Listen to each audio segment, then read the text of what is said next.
All right, so today we're gonna be running base in this kitchen and we're gonna do a video on the steps that we use to run it. We first have to find the high point of the floor.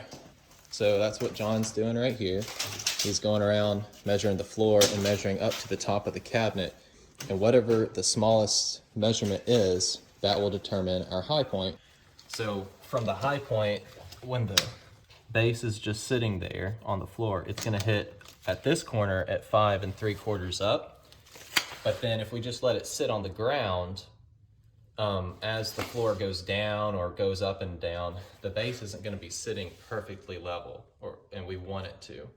So what we're gonna have to do is make guide ticks off of the high point of the floor, 5 3/4 up, and transfer those ticks all the way around the island. We think the easiest way to transfer the mark around the whole island is just to measure down once you know where you want to run your base at, and measure down from the top. And I've got 29 inches. So I'm gonna go around the island and make ticks at every corner, and on a long run, I'll make a tick in the middle as well at 29 inches down, and that will be where we set our base.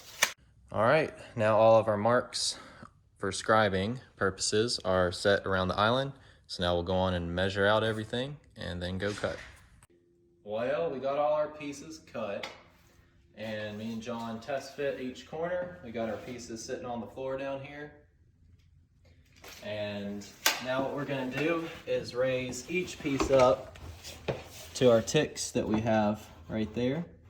And we're gonna pop a nail in it to hold it there. We're gonna get the whole thing test fit and pulled up to those marks and shot on.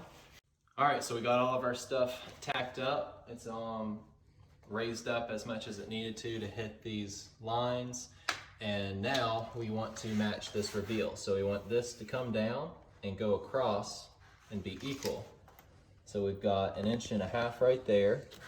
Currently, we have 1 inch right there. So we need to take off 1/2 inch. That'll be our scribe block. And we will just run it around the whole island like so. Get these furniture feet here as well. One thing to note though, with furniture feet, when you scribe it, you don't want to scribe it on a bevel. You want to scribe it straight. So right here, when we cut this, we don't want to have our saw on a bevel at all. We want to cut that nice and straight all the way through so that it doesn't raise up in the back and you see like this ugly gap against the floor. And then sit on the ground, not thusly. And we got 1.5 inches. Boom, looks good. It's a pretty nice scribe to the floor. That'll work.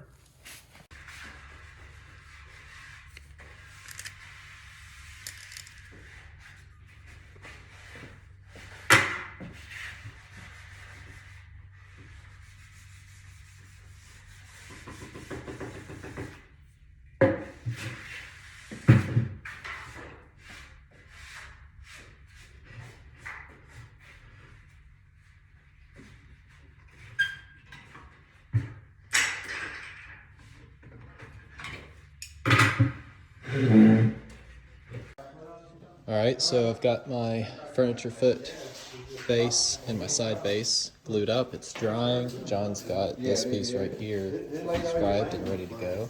And there's one more thing that we need to do before we install this.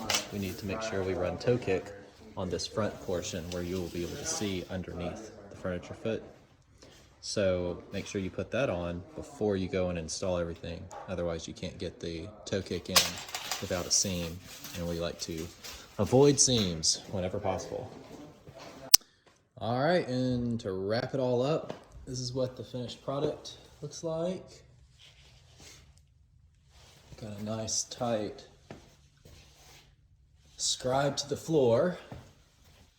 Everything's nice and tight around the island. One note I want to make here is we failed to consider.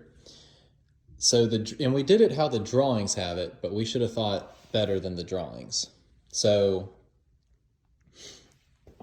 there will be house base run on this wall that dies into that. Essentially turning this into, like, instead of 2 inches, it'll be like 1.5 inches. So you'll have 1.5 inches and 2. So we should have accounted for that and offset this back that way, which would have centered up the leg opening even better. Right now we have it kind of off-center too much as is, and it was unfortunately not needed.